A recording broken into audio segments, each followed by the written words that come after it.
신소 자사게요.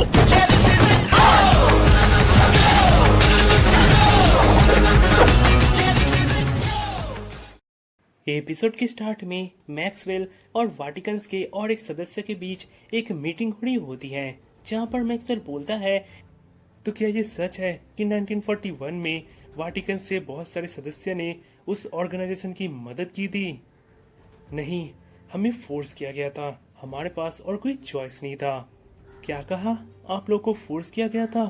मुझे हंसाइए मत, क्योंकि मेरे पास जो इन्फॉर्मेशन है उसके अनुसार आप लोगों ने जानबूझकर उसकी मदद की थी, क्योंकि उस टाइम वो बटालियन बहुत बड़ा एक वैम्पायर सोल्जर बना रहा था और आप लोगों ने जानबूझकर उसमें फंडिंग की थी, क्योंकि जिससे वो भी आप लोगों को एक वैम्पायर बना दे।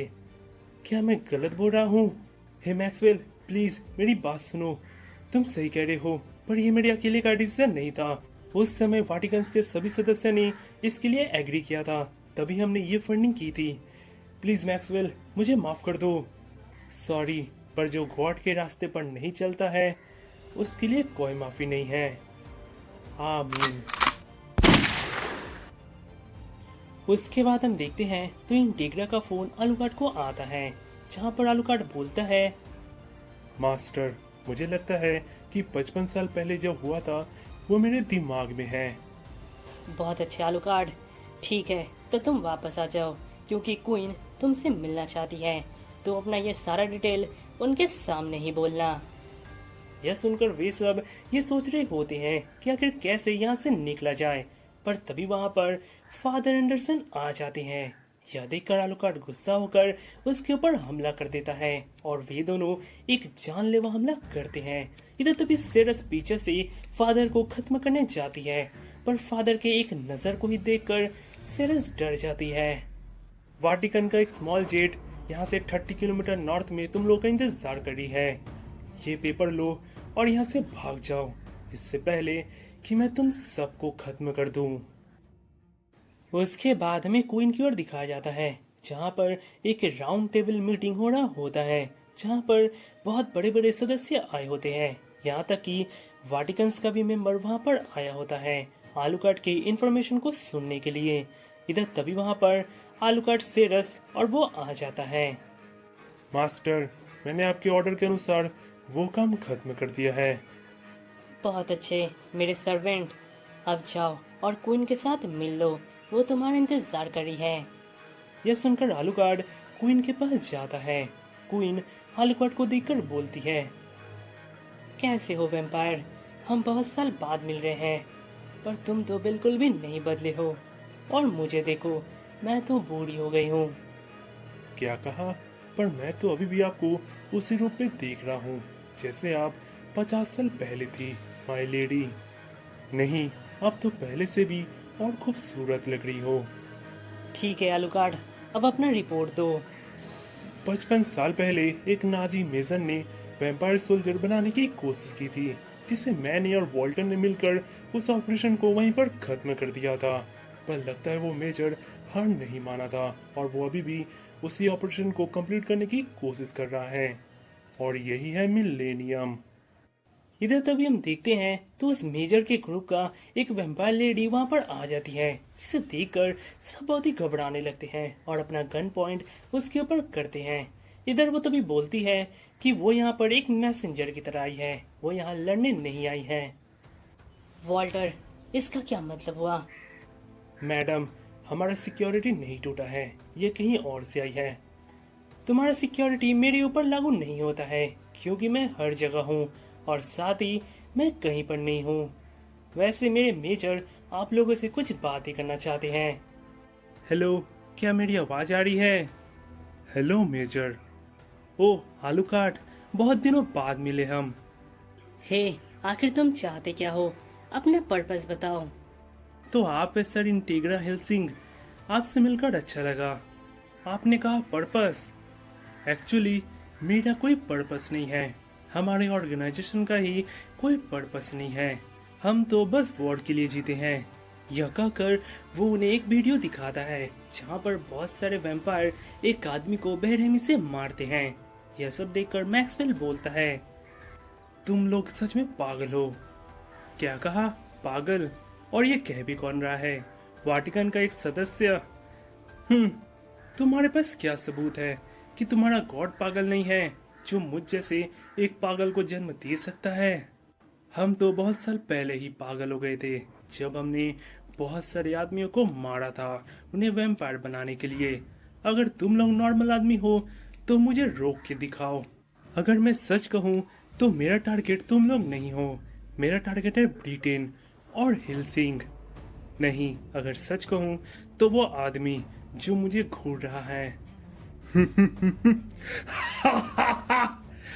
मुझे तुम्हारा अंदाज पसंद आया वॉर डिक्लेयर करने का।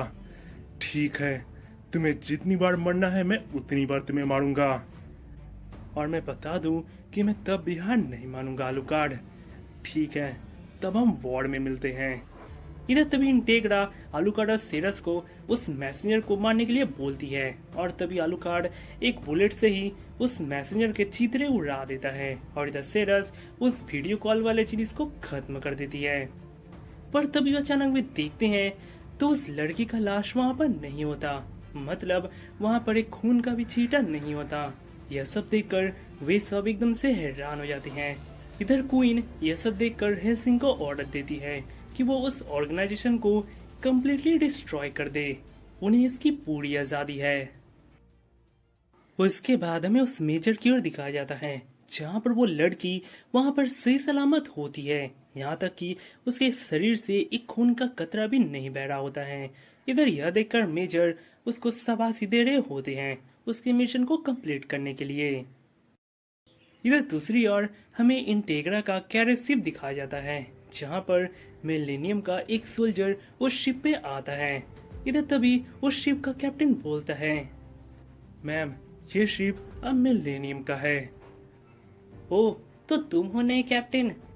तो तुम्हें कैसा लग रहा है? तुमने अपने मालिक इंटेग्रा हेल्सिंग को धोखा देकर मिलेनियम से हाथ मिलाया जिससे कि तुम वैम्पायर बन पाओ, और वैम्पायर बनने के बाद तुमने अपने ही साथियों को मारकर उन्हें भी वैम्पायर बना दिया। तुम्हें तो बहुत ही गर्व महसूस हो रहा होगा, राइट? मेजर तुमसे बहुत ही खुश है, पर अब तुम्हारे मरने का टाइम आ गया।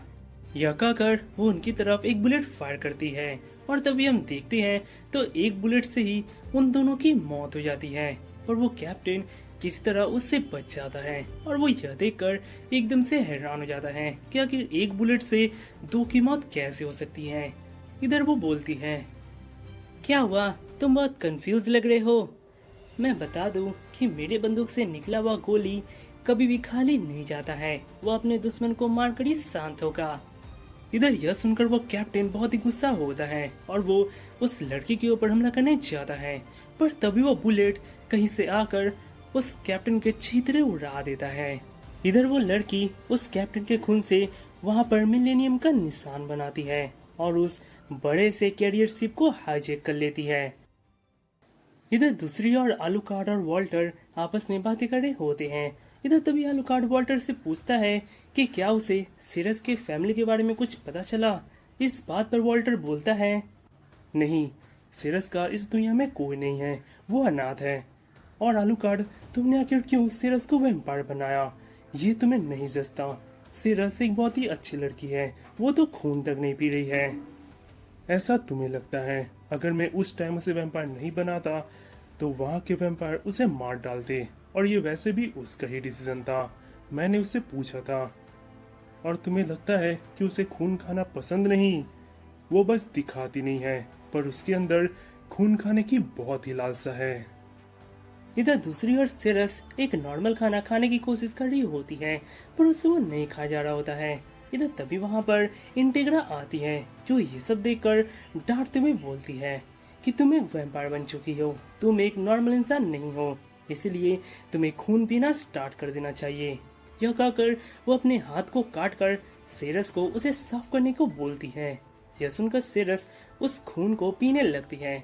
इधर इंटेग्रा बोलती है, तैयार हो जाओ सेरस और अपने गियर को पैक कर लो, क्योंकि किसी ने हमारे एयरक्राफ्ट कैरियर शिप को हाईजैक कर लिया है।